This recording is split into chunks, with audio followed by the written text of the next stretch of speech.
Mbalame anadabwisika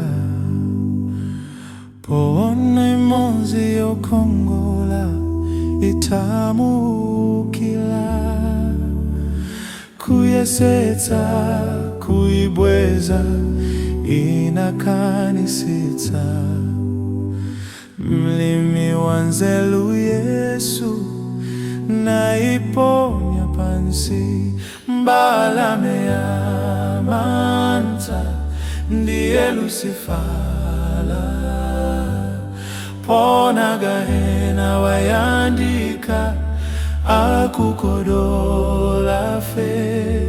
Mbalame yo ya Mantha ndiye Lucifala, pona gahena wayandika akukodola fe.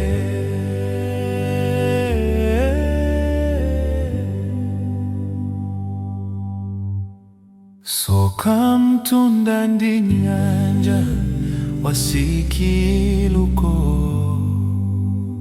tisamsate Satana kwake ndi kumoto.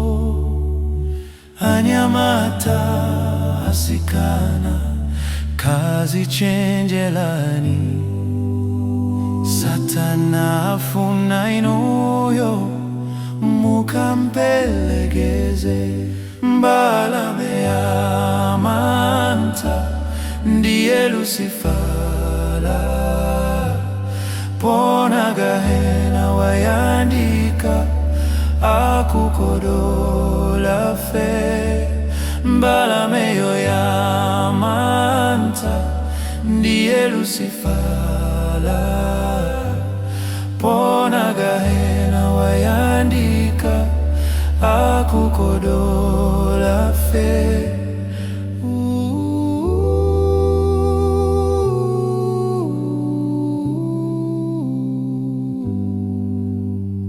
Anyamata asikana kazi chenjelani, Mbalame ya Mantha ifuna mukaipelekeze.